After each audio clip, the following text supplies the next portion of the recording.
Un jour, Jésus est en train d'enseigner. Des pharisiens et des maîtres de la loi sont assis à côté de lui.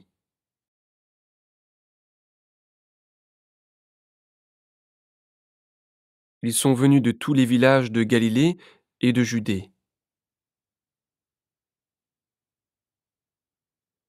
et de la ville de Jérusalem. La puissance du Seigneur Dieu est avec Jésus pour qu'il guérisse des malades. Des hommes arrivent, ils portent sur une natte quelqu'un qui est paralysé.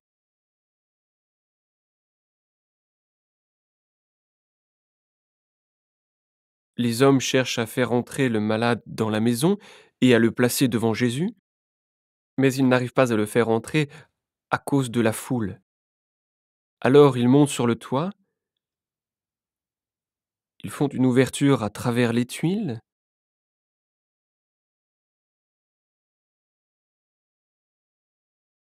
et ils descendent le malade sur sa natte, au milieu de tous, devant Jésus.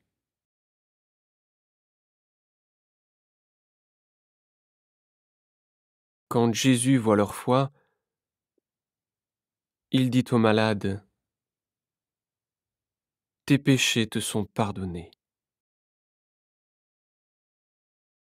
Les maîtres de la loi et les pharisiens se mettent à penser, qui est cet homme? Il insulte Dieu. Personne ne peut pardonner les péchés. Dieu seul peut le faire. Mais Jésus connaît leurs pensées, et il leur dit, pourquoi avez-vous ces pensées-là? Qu'est-ce qui est plus facile? Dire tes péchés te sont pardonnés ou dire lève-toi et marche? Eh bien, vous devez savoir ceci. Le Fils de l'homme a le pouvoir de pardonner les péchés sur la terre. Alors Jésus dit au paralysé, lève-toi, prends ta natte et rentre chez toi. Aussitôt, l'homme se lève devant tout le monde, il prend la natte sur laquelle il était couché et il rentre chez lui en disant gloire à Dieu. Tous les gens sont très étonnés et ils ont peur. Ils disent aussi gloire à Dieu.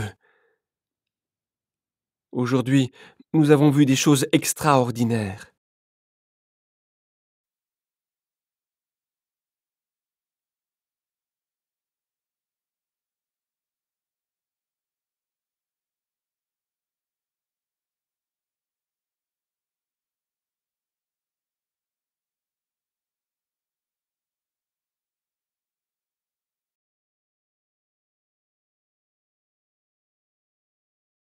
Après cela, Jésus sort et il voit un employé des impôts.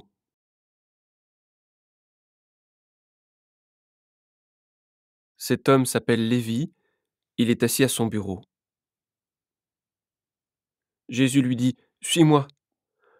L'homme se lève, il laisse tout et suit Jésus. Ensuite, Lévi offre à Jésus un grand repas dans sa maison. Il y a beaucoup de gens qui mangent avec eux,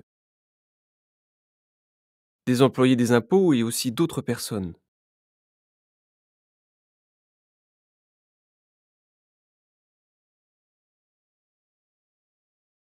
Les pharisiens et leurs amis, des maîtres de la loi, critiquent cela. Ils disent aux disciples de Jésus, vous mangez et vous buvez avec les employés des impôts et avec les pécheurs. Pourquoi donc? Jésus leur répond, les gens en bonne santé n'ont pas besoin de médecins. Ce sont les malades qui en ont besoin. Je ne suis pas venu appeler ceux qui se croient justes. Je suis venu appeler ceux qui se reconnaissent pécheurs pour qu'ils changent leur vie.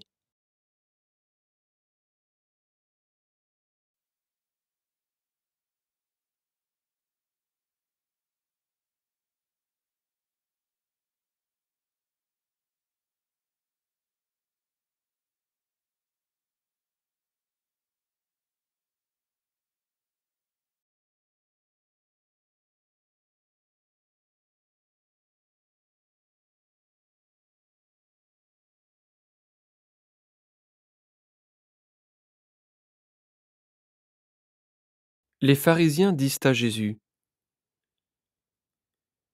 Les disciples de Jean-Baptiste jeûnent souvent et ils font des prières. Nos disciples font la même chose. Mais tes disciples à toi mangent et boivent.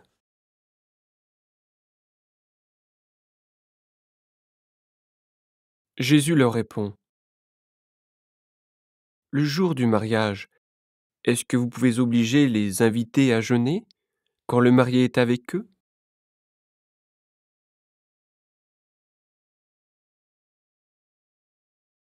Mais le moment va venir où on leur enlèvera le marié. Alors, ces jours-là, ils jeûneront.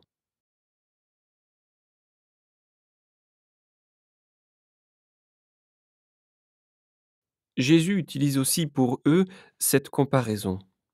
Personne n'arrache un morceau à un vêtement neuf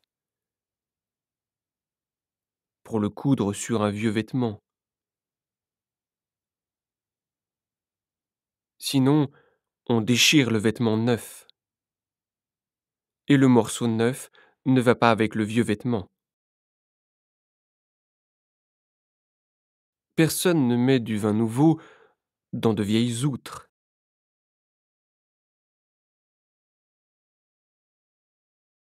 Sinon, le vin nouveau fait éclater les outres. Il coule par terre et les outres sont abîmées. Mais il faut mettre le vin nouveau dans des outres neuves.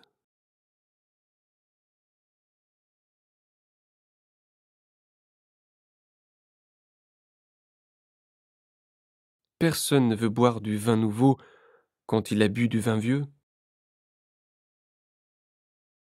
En effet, on dit le vieux est meilleur.